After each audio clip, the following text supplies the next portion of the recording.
Hello mga kaibigan, video call naman tayo. Online healing. Hello po. Hello. Magandang hapon po. Magandang hapon. Taga saan kayo? Taga Bulacan po. Dito po sa Bukawi. Bulacan? Wala ba mga gamot dyan? Mga aktual lang gamot, wala? Meron po, nung una po, ang sabi lang sa akin, pinabalik niya ako ng Martes. Ang sabi niya sa akin, may sakit lang daw po ako sa kidney. Nung nagpatingin naman po ako sa doktor, pandoktor daw po ako. Nung nagpa-check up naman po ako, dahil nagpaano po ako ng kidney toast ko noon, nagpa-check up po ako. Normal naman po yung kidney ko. Tapos sabi ko, ba't ganun? Pag tuwing may test sa akin na mga laboratory ko, puro ano lang, normal ang sugar, normal lahat. Tapos simula lang po kasi nung sir, nung nag-umpisa away, bata po kasi yun eh. Taga dito lang din po. Matanda lang po. Simula nung nagbitaw siya ng salita ng... Kasi sabi ko kasi, hindi ko po kasi alam ang punot dulong pinag-awayan ng mga bata eh. Dahil ng taon na yon, sa kapilya po ako. Nagalit siya sa akin. Tapos sabi ko, anak ko may kasalanan, ba't sa akin ka nagagalit? Tapos mga ilang araw, Martes po yun, ng December 26. Nahuli ko po, nilalaglag na po yung mga damit ng anak ko. Magpo 1 years old po, tapos yung naging nakahaway ng apo niya, tapos yung short ko, at short ng pamangking ko. Sunod-sunod po kami noon nagkasakit. Tapos ang utot lang ng albularyo, itapon ko daw po lahat ng mga nakuha sa umaagos na tubig. After nun, hindi na po ako nagkasakit noon. Nung dinasalan po ako yata, nung sa likod lang po, gumangyan po yung pakiramdam ko. Nung kailan, sabi ko, nawala siya, umuwi po siya ng Pangasinan. Tapos nagbakasyon po siya ng Masbate. Tuwing nawawala po siya, nakakaramdam po ako ng bigat ng katawan ko. Tapos para ako lagi nahihilo, na parang umano yung hangin sa katawan ko. Kulam kasi. Kulam yan. Makikita ko naman kulam sa katawan mo. Pati sa liig. Kita ko. Normal po ba lagi mahigpit dito sa akin? Hindi, gawa. Lahat naman mo ay kulam. Makikita ko sa katawan mo ang kulam. Makikita ko yung bad energy sa katawan ng tao. Makikita ko. Tapos kahapon po, parang binibiyak po yung balakang ko po. Tapos yung dito ko po, madalas masakit. Ganun ba? Ilan kayo dyan sa bahay? Ilan anak mo? Ito po kasi. Pasilip to sa anak mo? Nakuhanan po niya to, damit. Tapos ito po, damit po. Yung akin, short, saka yung pamangkin ko po. 3 lang kayo? 4? 4 po kami. Okay. Kaya sabi ko, tingin-tingin po ako sa Facebook baka sakaling dahil wala rin nakikita lang sa akin. Pabalik-balik lang din po ako sa hospital eh. Kulam kasi yan. Ganito na lang. May tubig ka ba dyan? Kahit isang baso lang muna. Kuha mo muna akong tubig ko. Baso lang muna. Ang mataas mong hililiit, kanan, di ba? Ito po. Kanan. Ano yan siya? Yung kulam ng tao. Ganun po. Ayan. Sige lang tatanggalin kong kulam nyo, ibabalik ko dun sa ano. Huwag na lang kayo maingay, no? Kasi gagamutin ko, ibabalik ko yung kulam doon sa kanila. Ikaw kasi ang kinulam na grabe, ang mga bata, ano lang yan eh. Yung anak ko po, pabalik-balik din po sa ospital. Ito po. Tapos lahat po, in-x-ray, normal. Tapos sabi, may sakit sa puso. Chinek po. Pinaano ko po sa sa heart po niya. Sabi, may butas daw. Pero nung normal naman. Sige lang. Malaki bang baso yung kinuha mo? Puno pang tubig? Ito lang po ito, sir. Sige, ikaw lang munang anuhin kasi ang sa... Okay lang. Okay. Yung mga bata, makakainom na ba nila sila ng tubig? Automatic? Hindi. Makakainom ba sila ng tubig? Opo, nakakainom na po. Hindi, pwede silang umiinom din. Pag napainom mo siya. Halimbawa. Opo. Pwede po yun kung sakali po, sir, na yung magiging tubig ko, tubig po nila. Oo. Kaya nga, sinabi ko nga handa kayo ng tubig kay anuhin ko. Kaya ibiblis ko. Sige. Sige. Yan lang ang natin. Yan lang yung ibiblis ko muna una. Tapos yung pamangkin mo nandiyan din? Nagtrabaho na po siya. Pinatingin ko na rin po siya nun sa albularyo. Hindi na po bumalik yung niya simula ng nadasal. Sige. Ibiblis ko yan ngayon. Itong tubig na to. Tapos pag inom mo, yung kalahati lang inumin mo. Tapos yung kalahati, ipainom mo sa dalawa mong anak.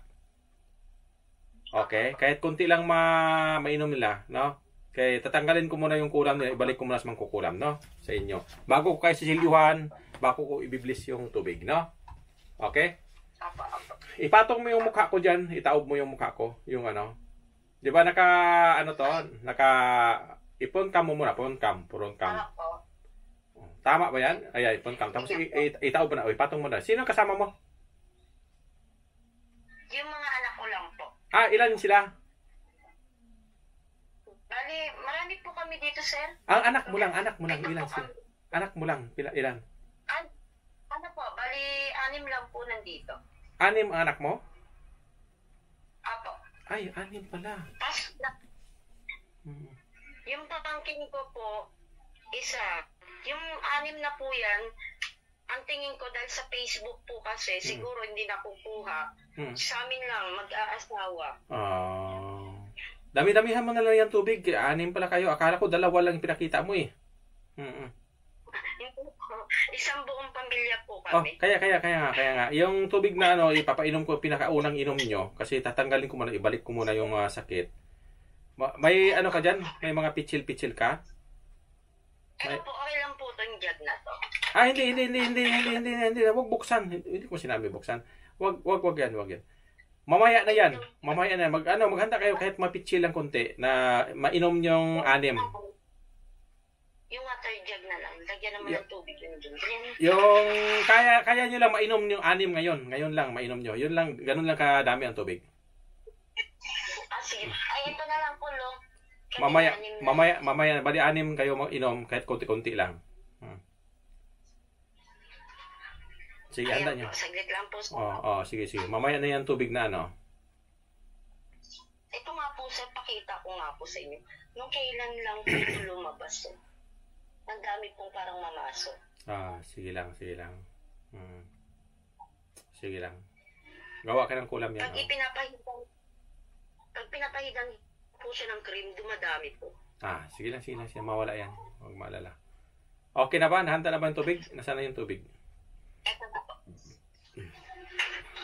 Isang tupperware na lang po naman. Sige. Para mainom nyo lang 6. Ilan kayo? Kaya para maibalik. Sige. Ipatong mo lang. Ilagay mo lang kung saan mo ilagay. Yan. Tapos itaob yung mukha ko dyan sa yung mukha, yung salamin. Diyan sa bunganga ng baso. Ipatong mo na. Bitawan mo lang. Ipatong mo. Okay na. Huwag mo hawakan ng cellphone. Okay na? Okay na po. Magsabi lang pagtapos na ha. Tabi-tabi lang. Baklasin ko yung kulam sa inyo. Sige.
Sige, hati-hatiin nyo yan, mag-inom kayo. Una, misis. Sir, nagiinit yung kamay ko. Nagpapawis. Hinahawakan mo yung cellphone? Hindi po. Sige, inom na. Pakiramdam para lang po ako nanginginig. Sige, nanginginig. Hindi man ikaw yon, mangkulam yon. Sige, inom kayo, inom. Damihan mo, misis, kaya ikaw ang gabi. Sige po. Inom kayo lahat. Nandyan kayong anim? Sir ko po na bumibiyahe pa po. Isa po na po. Sige, iwanan mo lang yung hindi na kainom. Iwanan mo lang. Dami-damihan mo. Kasi ibibis ko naman yung malaking tubig eh. Ang sa akin lang, inuna ko lang yun, kinuha ko lang yung kulam, binalik sa kanila. Mamaya, nandoon na yung gamot sa sa tubig. Dadasalan ko yung tubig. Doon ko na isisilyuhan ko kayo. Okay na po yun. Ikaw bala. Basta kayo mga anak mo, nakainom na lahat yan? Ito po pa lang po, yung gising po. Oo. Sino bang hindi pa nakainom? May pa? Tulog pa po yung isa eh. Sige. Iwanan mo. Tama na yan. I-keep mo yung tubig, baka matapon. Iba yan ha, yan ang una yung inumin. Sabi mo kaya tinikon mo. Yan, pagdating sa mga dapat painumin mo lahat yan bago yung isa. No? Kasi nandoon ang gamot sa isa. Yan, pasumbalik mo na yan. Dalahin mo na yung, kunin ko mo na yung sa dasal yung kulam. Ibalik sa kanila sa nag-utos sa mga kulam. Bilang pausas sa kanila. Hindi sila gagaling pag hindi sila babalik sa Diyos natin. No? Tingnan mo yung kamay mo. Pantay na yan. Mataas yung kanan mo, di ba? Ito yung dumayos.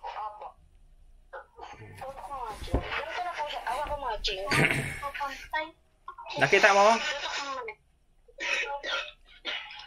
Nakita mo ba? Nagpantay na. Si ito yung dumayos, bigyan ng lakas diyan sa gitnang guhit ng palad. Ganyan. Ano yun yung mataas dati? Ipagdikit-dikit yung mga cellphone. Ay, ipagdikit-dikit yung kaliw. Ay, wag mo. Ganyan, ituwid mo maayos, bigyan ng lakas. Oh. Okay na? Pantay na? May konti pa po. Pantay na yan ang dulo niyan. Ituwid mo lang ng maayos, bigyan ng lakas. Wag mong ganyan. Ituwid mo palabas. Ganyan. Ganyan, ayusin sa gitna. Okay, pantay na yan. Apo. Apo, pantay na po. Magaling ka na. Nandoon na yung kulam sa kanila. I-compare mo doon sa sa dati mong kamay. Makikita mo dyan. Pantay na yan. Apo. Nandoon na yung kulam sa kanila. Yan yung mga anak mo. Lahat yan mataas ang hililiit yan eh. Kaya lang hindi mo na-check kanina. Ikaw lang. Tama na yan. Apo. Basta nakita mo pantay na. Nakita mo yung sinisend mo sa akin. Apo. Oo. Anong kaiba? I-init pa rin po yung mga kamay ko. Ganun yun siya. Lahat na kulam, tinatanggal ko, binalik ko sa kanila. Bilang parusa sa kanila, no? Grabing taas sa mo, kanan hililiit. Apo. Okay, magaling ka na. Sisiluhan pa ko kayo, no? Ibiblis ko yung tubig.